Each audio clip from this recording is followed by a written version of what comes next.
Hello everyone, thanks for tuning in. I have two objectives for this video. One is to give some helpful hints, tips, strategies for winter camping and having an enjoyable experience in cold weather in a tent. The other is to announce a new direction for the channel, in that we're going to be doing some traveling. Going to try to tell a story to give you a reason to come back. Until this point, I kind of do DIYs and short things that people come, they get their information, they leave, which is fine. And I've enjoyed helping everyone out. But I want to tell a story, and the story is basically a trip to a far off place here, which we're going to get to in a minute. Anyway, I did film some video in an overnight. It went down to 10 degrees.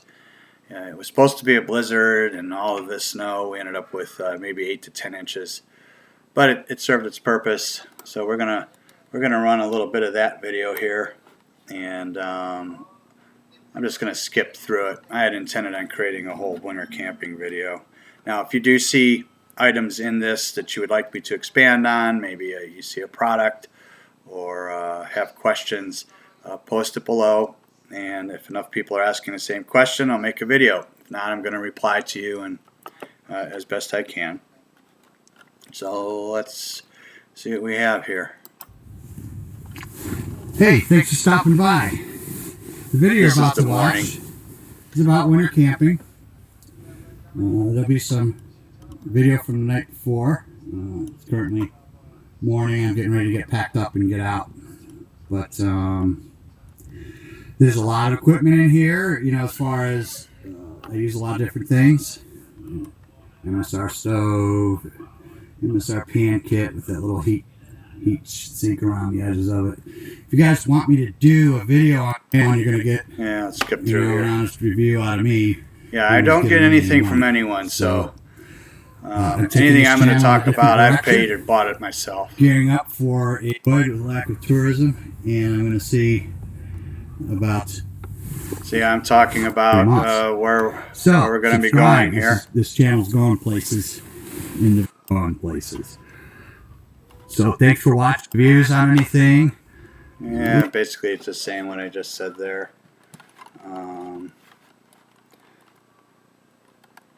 Let's check out the morning here. Well, good morning, everyone. Last night went pretty well. Snow turned out to be quite wet. Tent saggy a little bit. We'll have to tighten all that up. But yeah, realistically, it takes a few days for you to get a tent set up properly. At least two. Bit last night. And you set them up and they sag a little bit. You retighten them.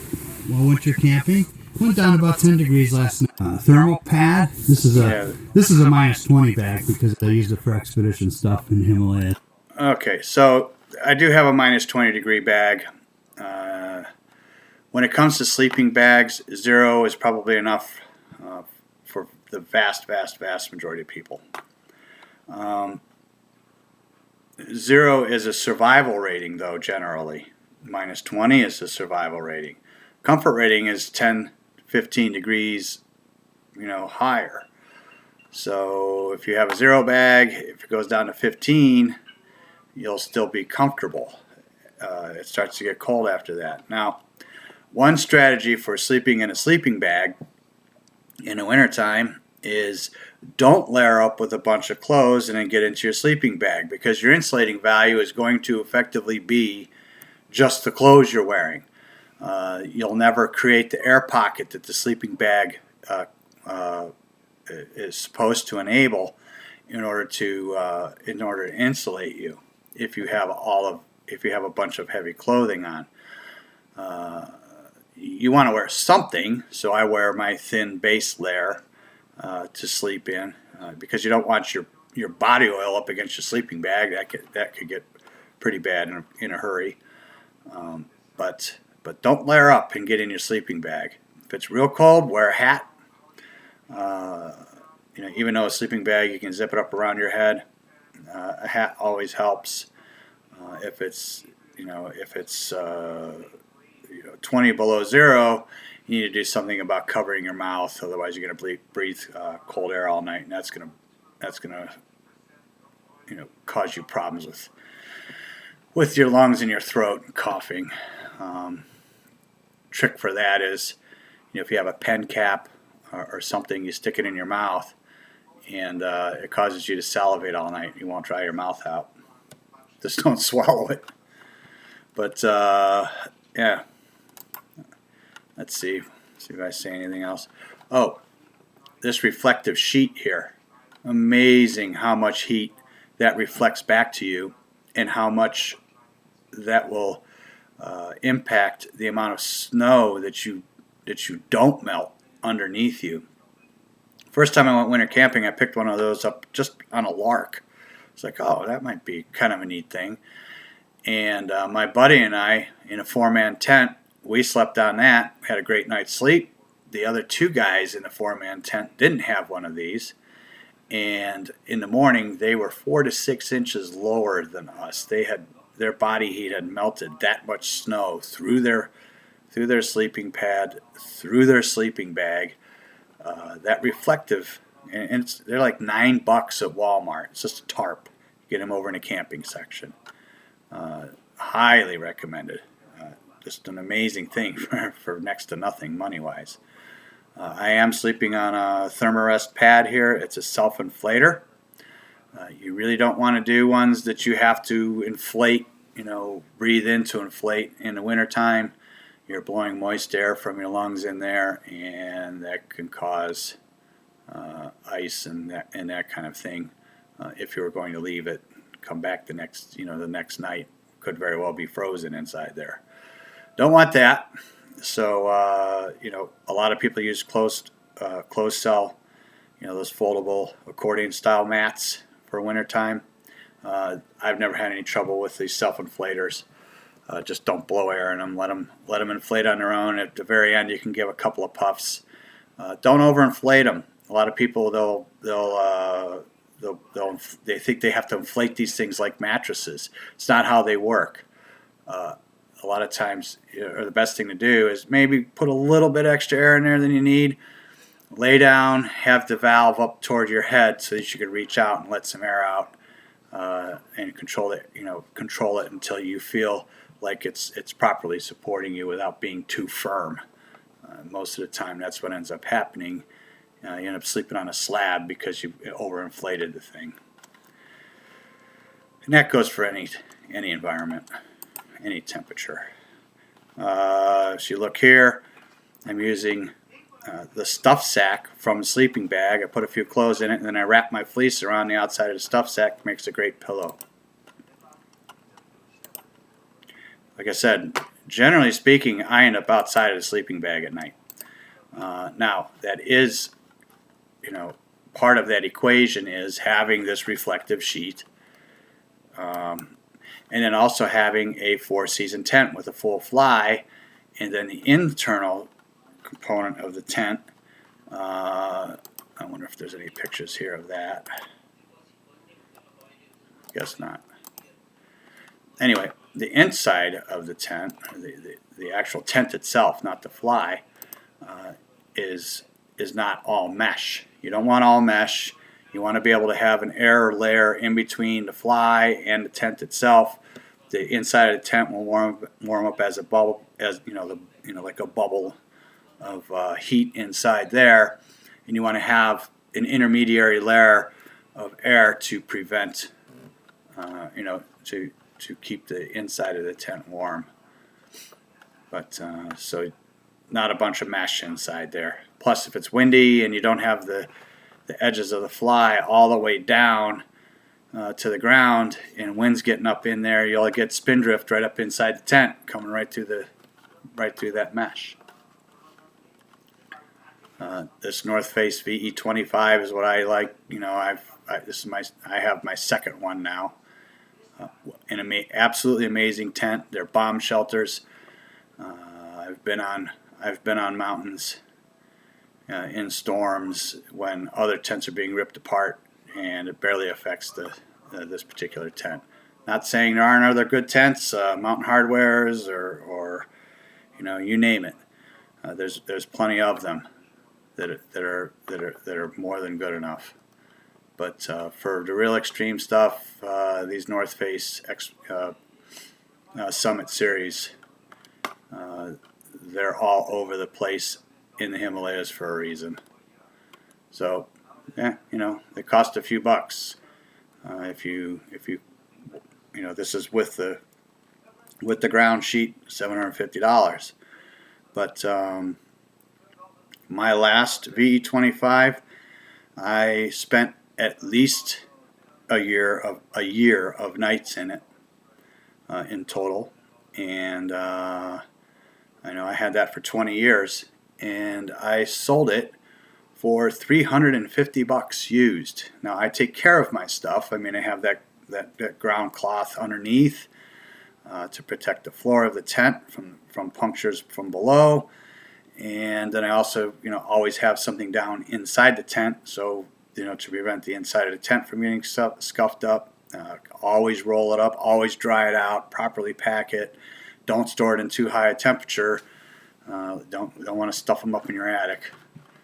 Store them in a decent place, a cooler place in your house, and they will last forever. I didn't really need to sell it. I wanted the new North Face tent, the new VE25, because it has improved venting, and I thought that might allow me to use the tent, into summertime kind of thing if I do go summer camping, which I don't do much of. I don't like mud and bugs. Don't like people hooting and hollering much either. I prefer to be out in nature. So anyway, let's see. A big thing that's going to help you out is one of these candles. You hang it from the center of the tent with a carabiner, small carabiner. Well, not real small, like a medium size. You don't want a real, an actual carabiner. One of those dollar store checkout carabiners is fine because it has a wire. It has a wire. I don't know what you want to call it, hanger. You can just click it in. The candle will last at sea level 2 days, 2 nights, 3 or 4 hours a night. I'll blow it out just before I'm falling asleep. It adds a ton of heat, an amount of heat that just doesn't equate.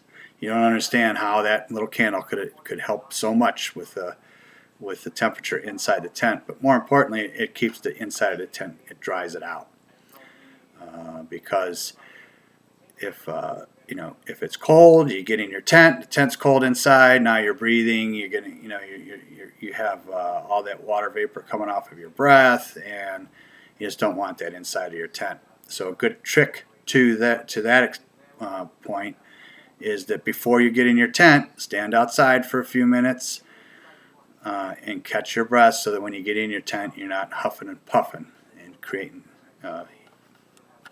moisture inside the tent. Let's see. We'll go over this stove. You're going to see that in a minute. This is the MSR XGK. I have the older version. It has the rigid fuel line. It's a circular stove itself. The actual heating element, or the burner, and the ring that vaporizes the liquid fuel prior to it coming out through the jet, which is in the middle.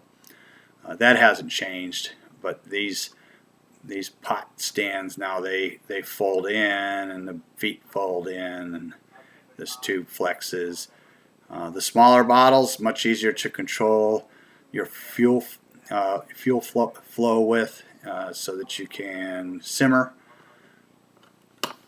But these things also open up like a jet afterburner, and whether it be melting snow, boiling water, there's nothing better. Plus, they just burn anything. They'll burn motor oil. If you preheat that ring hot enough with some alcohol or something, and you have motor oil in here, it will burn it. Now, it's going to be sooty, but it will burn motor oil. So gasoline, white fuel, white gas, whatever you want to call it, kerosene. There's 2 different size jets depending on which fuel you're using, and it'll burn it all.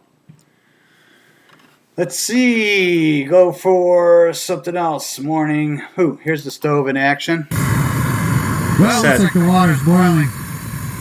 I prefer these types of stoves to the hanging stoves. This is not really even up to full bore. They're quite loud. MSR XGK, the older one with the straight pipe and stuff. Now I'll be able to.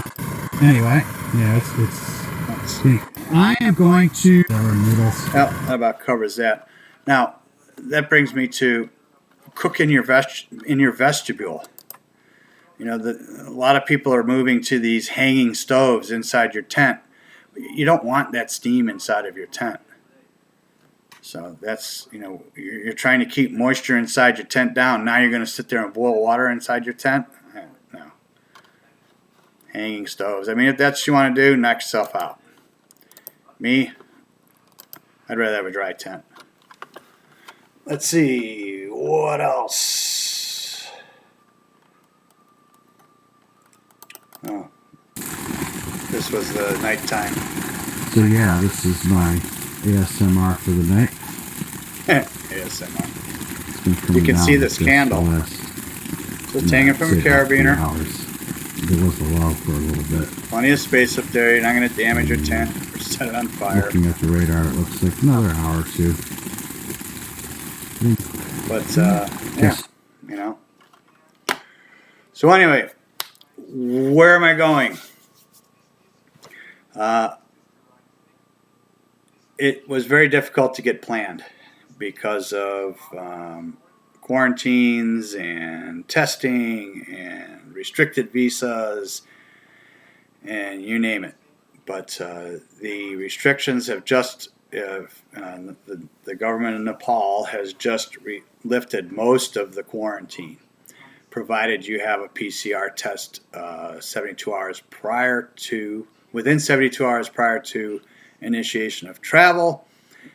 And then once you arrive, you go get another PCR test, and you can get that test the day of arrival if you arrive in the morning.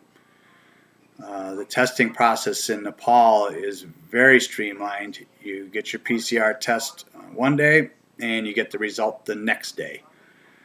So, and it's only $5. So yes, I will land on a Monday at 9 a.m., and I'll get tested that day.